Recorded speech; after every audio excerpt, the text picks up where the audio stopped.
When you think of Undertale fan games, what do you think of? Perhaps a ridiculously hard Sans battle or something involving Gaster. There's plenty of unique fan games out there, and most of them are fairly good. Most of them. But there's one fan game out there that breaks the limits of what an Undertale fan game can be. One that was so big that it took the entirety of Game Jolt down with it. One that got into GDQ. One that has caused endless amounts of fan art, attraction of famous creators, fan plushies, fan AUs. One that broke the barrier of what an Undertale fan game can be. This amazing fan game is Undertale Yellow.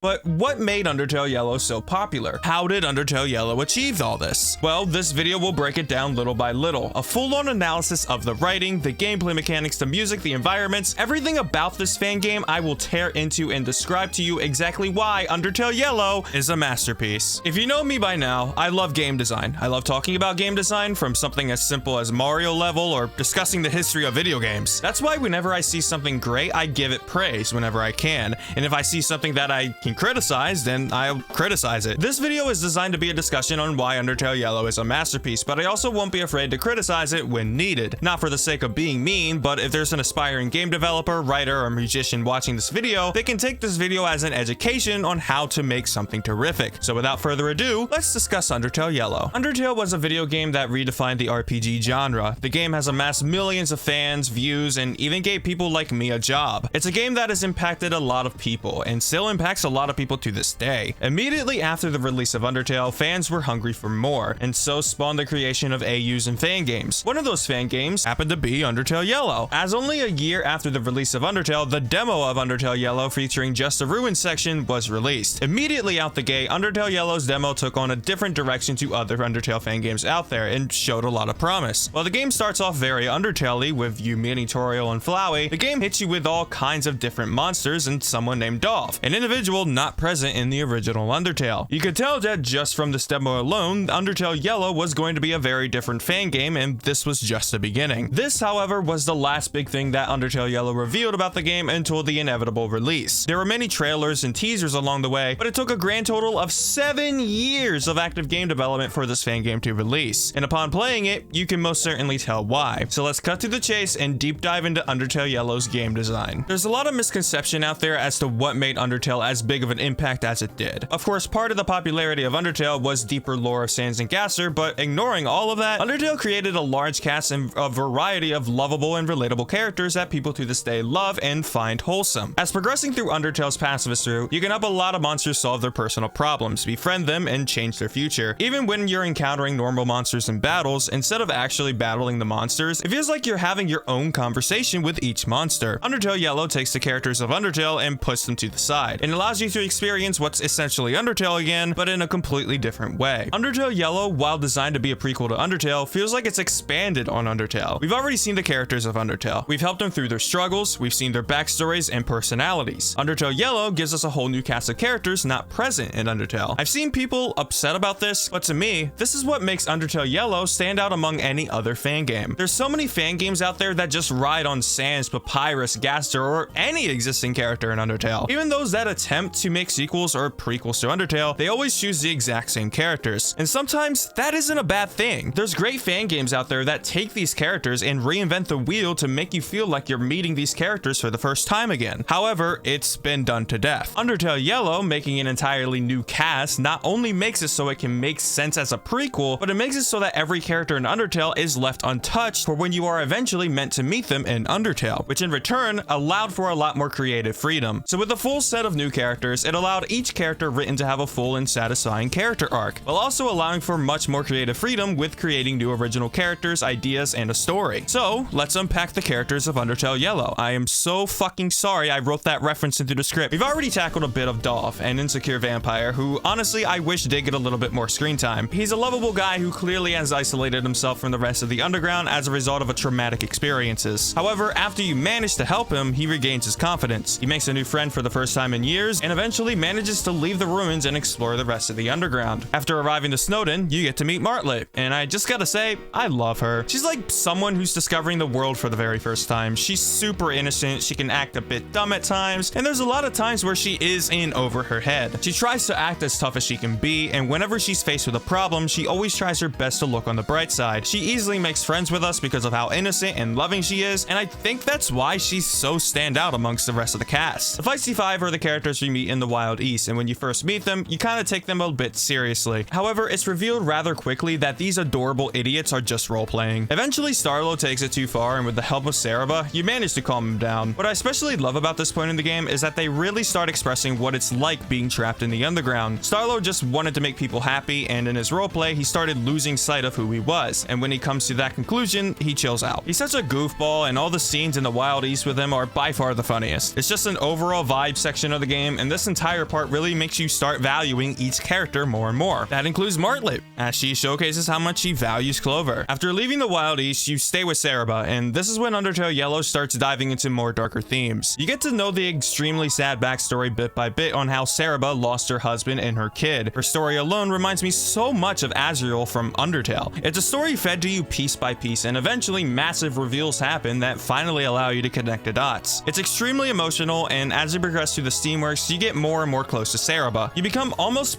best friends with her. However, she still has a mission to restore her child and to fulfill her husband's wishes to break the barrier and let monsters go free. And during the intervention with her, after you find all this out, it really hits just as hard as Azrael's story did in Undertale. Kaneko was just a kid, and now Saraba has to deal with the weight of not only losing her husband, but dealing with the guilt of what she did to Kaneko. And then it all comes crashing down. The most emotional part of the entire game. After you saw what she did to Kaneko, after you saw the emotional, traumatic state she was left in for years, the final battle resumes in the iconic Hopes and Dreams place, which finally sets off the tears to any player at this point in the story.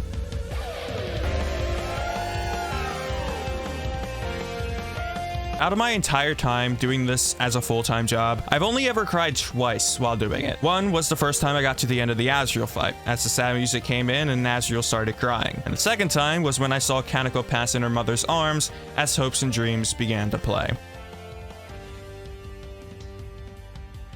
There has never been another time I felt this emotional playing Undertale before. Even if Hopes and Dreams just plays for a brief moment, that was by far the most perfectly executed scene, not just in Undertale Yellow, but probably Undertale as a whole. This wouldn't have made as big of an impact if it was just using Undertale characters again. And this is one of the big reasons why Undertale Yellow makes you feel like you're playing Undertale despite being a completely different at the same time. Each character feels written exactly how the Undertale characters were written in Undertale, each with their own sets of problems, their own hardships and struggles, and you come and fix them. You get to see characters break down, you get to see why they act the way they do. They've all been through a lot. It's like you want to reach into the game and hug them yourself, to tell them that it'll be okay. I know life is hard right now. I know it wasn't fair for you to go through that, but I promise you, it's okay.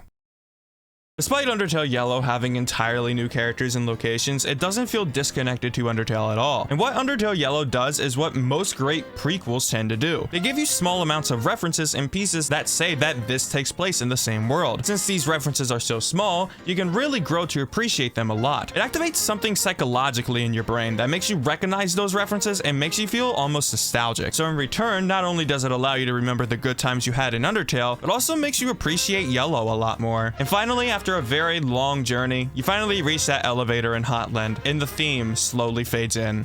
And that's when it hits you the most as to how closely connected everything is together. It feels incredibly natural. You figured that if they shoved in 2 additional locations in the underground, that it would feel like these locations get in the way. However, there isn't a point where it actually does. With the connection of this last elevator, everything flows extremely naturally. When you arrive at Hotland, you finally arrive at the location that feels familiar to you for the first time since the beginning of the game. And it feels great. And of course, speaking of music, the soundtrack is one of the best highlights of the game. Hell, I'd say it's worth playing Undertale Yellow just for the music itself. Music goes very underappreciated in video games sometimes, when in reality, if you don't have good music for your game, the entire game could easily fall apart. That's why stuff like Hopes and Dreams and the slow fade into Hotland help make the game feel much more complete. Not to mention how great the music is in a neutral route or Genocide. Speaking of neutral, let's talk about neutral. Neutral in Undertale to me always felt like the biggest letdown of the game. I don't know how controversial that is to say, but it feels like neutral in Undertale has always been the default road option. A route that doesn't feel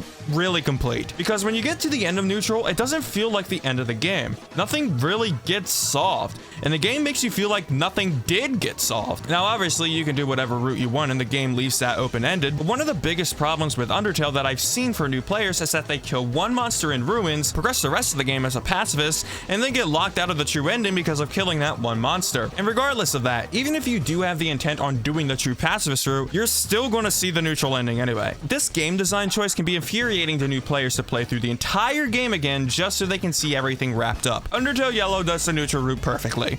In fact, I say actually better than Undertale's. The premise of neutral in Undertale Yellow is the exact same as Undertale's. You can kill just one monster and it locks you out of the true pacifist ending. However, despite that, neutral still gives you a satisfying ending. If you do neutral, it doesn't leave you with a feeling that something's missing. In fact, in some ways, it can be more satisfying to do neutral. How would characters react if I did this? What would happen if I killed this person? And in the end of neutral, you get an entirely new and original boss fight, which is one of the best bosses in the game. And you simply won't be able to experience it if you just do the pacifist route. This is where Yellow heavily succeeded and where Undertale kinda lacked. If you're a first-time player and you're experiencing Yellow for the first time and never even played Undertale, there's a chance you'll end up on the neutral route. And when you get to the end of the neutral route, you'll get a satisfying ending. Throughout the game, Flowey is very prevalent, and as you go through neutral, Flowey's existence gets more and more in your face until you finally get to his boss fight. You get to see inside of his mind. You get to see who he is. You get to see his story retold in a way that Undertale hasn't done before, and it's executed to perfection. It's not dark enough to feel extremely edgy, but it feels dark enough to feel like it can fit right into Undertale without any problems. That's what makes neutral so great, and thanks to the existence of neutral, I'd say that if you wanted to play Undertale Yellow for your first entrance into this franchise, I say go for it. If you wanted to play Yellow before playing the actual Undertale, you may end up having a better experience. Sure, there's probably references you may not get, but the game is designed so that those references don't really matter. You don't need to require Undertale knowledge to enjoy this game, and those who have played Undertale before this prequel still enjoy it just as much as people who haven't played Undertale. The only route left that I haven't talked about is the Genocide route, and this is my favorite route in the game. I know that's not the majority opinion, as most people enjoy neutral as their favorite route, but the Genocide route was the route that made me feel like I was playing Undertale for the first time again. This was the route that made me feel like I was sitting in front of my Switch and playing all routes of Undertale and diving into the fandom to see all the different theories and videos on the game. Genocide is the only non-canon route in Yellow, and while I would have liked it more if they kept this route canon to Undertale, making this route non-canon allowed for a lot more creative freedom on what they could do with the game. You can tell that in this route, their creativity just exploded. Firstly, the boss fights in this route are really good. I mean, hey, the boss fights in this entire game are good, as they all have incredibly creative mechanics not found anywhere else, but I particularly like the ones in Geno. Starting with Cerebra, she has a unique mechanic where she can drain your maximum HP, which allows for a really interesting battle, as any healing item that you gathered at this point isn't going to be as much help as they would be because you can't heal past your lowered maximum HP. Naturally, at this point, you probably have enough healing items so that you could just tank this fight if you wanted to. So if they didn't want you to just tank the entire fight, they would have to rebalance the difficulty to make this fight like 10 times harder than it needed to be. And this battle is only meant to be a mid-boss, so draining your maximum HP was a really great way to make a difficult battle, but also making it so that it's not the hardest thing imaginable for only a mid-boss. And that's what makes this fight great. You have to rely more on skill than making small mistakes and then having an item to fall back on. There are plenty of times I failed this fight with still having items left over because I made a lot of small mistakes that added up. And on top of that, halfway through the fight, the battle box starts draining your max HP too, which adds for an additional layer of challenge to not just dodge the bullets, but not accidentally touch the battle box. And this fight alone made me realize that you touch the battle box a lot in these games. The final boss in Geno is Martley, and this is honestly why I love the route the most. To be honest, I don't like the dodging mechanic too well, but that could easily just be a personal preference. I know some people that loved it. Anyway, the thing that I love about this fight is what makes this the route for me, and that is with Martley injecting herself with determination. Watching her at Alphys's lab,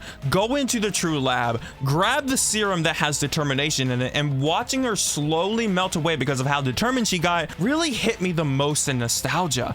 It just gave me a feeling of how I was when I first got into Undertale. I remember there being theories back in the day about Undyne injecting herself with determination that she got from Alphys. Obviously that theory isn't true as there isn't evidence to prove it, but them bringing that theory back and watching that happen in front of my own eyes just ignited that feeling in me. Doing this fight and seeing it all play out gave me a feeling of passion for Undertale that I never felt since the first time I played. Not even Deltarune was able to ignite that passion inside of me. Overall, is Geno the best route in the game? Probably not. As I said, I don't like how they made it non-canon, and I also don't like how in V1.1 they added a healing mechanic in the act menu. I think that should have been in phase 1, not phase 2. However, Geno just gave me that feeling of playing Undertale again that no other route has done, and that's why it'll be my favorite. One of the biggest things I love about video games is when they go out of their way to do something that not everyone is going to see. The biggest example being the neutral rope, but also they made an entire secret boss in the game. You can backtrack and talk to Dov Snowden. Hell, there's a unique battle with El Balador and Geno that not everyone is going to see because you can exhaust encounters before you get to him. There's a unique card game taken right from Mario 64 DS that the developers took time to create that they really didn't need to, but it's there and it's fun. There's an arcade game that has original voice acting for Mew Mew. Fuck, there's even fully written talk dialogue for characters that join you. Some you have to backtrack for. For example, if you talk to Martlet in the Dunes, there's a room where she references battle music and how if humans were determined enough, they can make their own battle music, which references the theory that Megalovania isn't Santa's theme, but it's actually our theme. Not everyone is going to see that dialogue. Not everyone is going to go to room to read all of this, and yet they filled it all out anyway. These took efforts to make. It took resources, sprite work, music, and programming to create these things. That shows how passionate the developers are with this game, and how there wasn't a single point in this game where it just wasn't a love letter to Undertale. Of course, they just had to change stat to stats.